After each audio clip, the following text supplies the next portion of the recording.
અને આગળ સમાચાર સુરતથી કે જ્યાં ડિંડોલીમાં વરસાદે પૂર જેવી સ્થિતિનું સર્જન કર્યું છે। ખાડી પર સ્કૂલ હોવાથી આક્ષેપ કરવામાં આવ્યો છે। પાણીનો નિકાલ અટક્યાનો સ્થાનિકોનો દાવો। સોસાયટીઓમાં ઘરોમાં પાણી ઘૂસ્યા છે।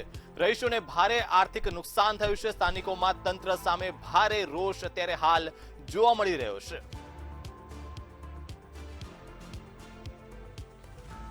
ત્યારે સોસાયટીના ઘરોમાં પાણી ઘૂસવાથી સ્થાનિકોને ભારે નુકસાન થવાનું સામે આવ્યું છે। ત્યારે રહીશોને ભારે નુકસાન આર્થિક નુકસાન થઈ રહ્યું છે। ત્યારે લોકોમાં રોષ ફાટી નીકળ્યો છે। ત્યારે સ્થાનિકોમાં તંત્ર સામે અત્યારે ભારે રોષ અને તંત્ર ક્યાંક ને ક્યાંક આંખ આડા કાન કરતી હોય તેવી સ્થિતિનું સર્જન થયું છે। ખાડી પર સ્કૂલ હોવાથી બાળકોને સ્કૂલે મોકલવામાં પણ લોકોને મુશ્કેલીનો સામનો કરવો પડી રહ્યો છે। ત્યારે પાણીનો નિકાલ અટક્યાનો સ્થાનિકોનો દાવો સામે આવ્યો છે। ત્યારે સોસાયટીઓમાં ઘરોમાં પાણી ઘૂસતા લોકોને ભારે મુશ્કેલીનો સામનો કરવાનો વારો આવ્યો છે। સુરતની આ સ્થિતિ કે જ્યાં પાણી ભરાવવાની સમસ્યા સામે આવી છે। મહત્વના સમાચાર કે જ્યાં સ્થાનિકોમાં તંત્ર સામે ભારે રોષ જોવા મળી રહ્યો છે। ત્યારે તંત્ર ઘોર નિદ્રામાં જોવા મળી રહ્યું છે। ત્યારે ભારે વરસાદના કારણે જે પાણી ભરાયા હતા તે અટક્યા હોવાનો સ્થાનિકોનો દાવો છે અને એ દાવા પ્રમાણે અત્યારે સ્થાનિકોમાં ભારે મુશ્કેલીનો સામનો કરવાનો વારો આવ્યો છે।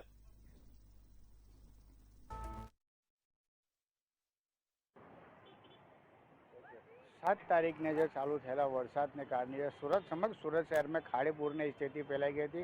खास कर बात जे विस्तार में 2006 में पानी नहीं भराया था ते विस्तार में 2026 में खाड़ीपूर ने पानी भराई गया है।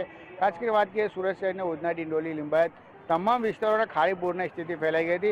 हाल अमे उपस्थित है डिंडोली विस्तार में कहेवामां आव्युं छे कि जे एक स्कूल है એ ખાડી પર બનાવી દેવામાં આવ્યું છે। તેના કારણે એ વરસાદને પાણી ભરી જાય। જોઈ શકાય છે કે આ બાજુ ખાડી છે એ ખાડી દેખાય છે, આ બાજુ ખાડીને પાણી નીકળે છે, પણ એને એક્ઝેક્ટ ઓપોઝિટ સાઈડ બતાવી દઈએ કે જે એક સ્કૂલ છે આ સ્કૂલને લગતા જે 500 મીટર દૂર કે 1 કિલોમીટર દૂર સુધી કોઈ ખાડી દેખાતી નથી। એટલે કે ખાડીને ઉપર જ આ સ્કૂલ બનાવી દેવામાં આવી છે। ખાસ કરીને જે હિસાબે વાત કરીએ કે જે સ્કૂલ છે એ કશે ને કશે દબાણમાં છે। એ દબાણને કારણે છે જે સુરત શહેર જે ડિંડોલી વિસ્તાર છે ડિંડોલી વિસ્તારમાં પાણી ભરાઈ ગયા છે।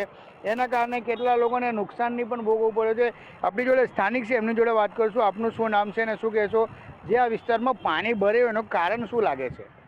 આ વિસ્તારમાં પાણી ભરાયા ખાડી પહેલાં આમ હતી। અમે લગભગ ડિંડોલીમાં રહેવા આવ્યા અમારા 14 થી 15 વર્ષ થઈ ગયા। અમે ક્યારેય ઉમા ચોક આગળ પાણી જ જોયું નથી। ઘૂંટણ સુધા બી પાણી અમે ત્યાં નથી જોયા। અને પહેલાં ખાડી આમ હતી, પછી દીપ દર્શનના મેદાનમાં જે ખાડી અંડરગ્રાઉન્ડ કરી નાખી એ લોકોએ, તો એ ગેરકાયદેસર બાંધકામના લીધે અને બીજું કે ત્યાં આટલો બધો ભ્રષ્ટાચાર કર્યો અધિકારીઓ કોના પાપે એને અંડરગ્રાઉન્ડ કરી અને કેટલા દુકાનદારોને નુકસાન થયા। નાના મોટા દુકાનદારો હતા બિચારા, કોઈને ₹1 લાખનું 1.5 લાખનું, કોઈને 5 લાખનું। અહીંયા અમારા સામે પ્રવેશા ડ્રીમ છે, હમણાં જ નવી બિલ્ડિંગ બની છે, અંદર આખી પાડી ખસરી ગઈ અને નીચે પડી ગઈ। એટલું પાણી જોશમાં આવ્યું। અને બીજું કે જે બેકગ્રાઉન્ડમાંથી પાણી કાઢ્યું એનો 4 લાખ 5 લાખ ખર્ચો થયો। એમના નવરાત્રિના જે સાઉન્ડ સિસ્ટમ હતા એટલું પાણી ફરી વળ્યું કે કોઈને ટાઈમ નહીં મળ્યો કાઢવાનો।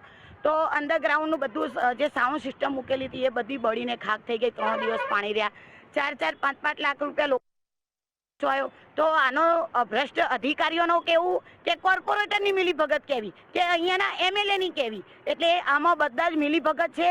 અને એ બધા નેતાઓ અને સ્કૂલવાળાઓના મિલીભગતથી આજે ઘણા બધાને નુકસાન થયું છે। મારી પોતાની પણ દુકાન છે, એમાં પણ અમારે પણ 3-2.5 લાખનું નુકસાન થયું છે। તો આનો જવાબદાર કોણ?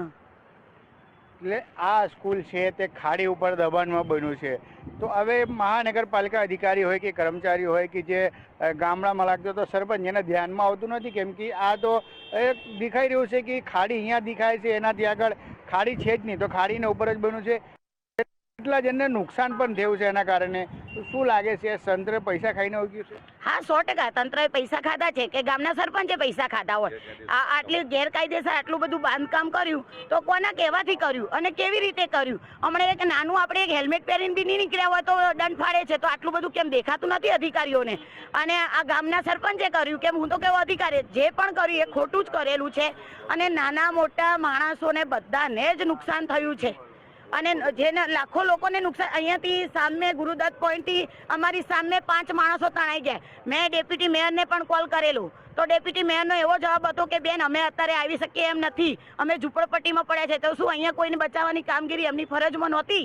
પછી મેં ભાઈદાસ પાટીલને પણ ફોન કર્યો તો ભાઈદાસ પાટીલે ફોન રિસીવ નહીં કર્યો અને ત્યાં નાસ્તાની ગાંઠિયાની પાર્ટીઓ કરી રહ્યા હતા બધા અધિકારીઓ. મેં કીધું સાહેબ કોઈ હોડકું મોકલો, કોઈ માણસો મોકલો, છતાં પણ એમને પણ ના સાંભળ્યું. મેં એસએમસીના અધિકારીને ફોન કર્યો તો મને એમ કહેવામાં આવ્યું કે બેન અહીંયા છે ને પતરા બેરિકેડ મૂકેલા હતા તો એમને કેમ નીકળવું પડે? તો શું આ એ લોકોનો જવાબ છે? આમ તો બહુ મોટી ને ફોજદારી કરતા હોય છે કે અમને જનતા જનાર્દનનો બહુ મોટો સપોર્ટ છે ને અમે બહુમતીથી જીત્યા. તો જ્યારે આ પબ્લિક જનતા જનાર્દન જ્યારે આટલું પાણીમાં ખેંચાઈ જાય, અમારી સામે 5 માણસ મરી ગયા છે ગુરુદત્ત પોઈન્ટથી, તો ત્યારે ક્યાં ગયા હતા અધિકારીઓ?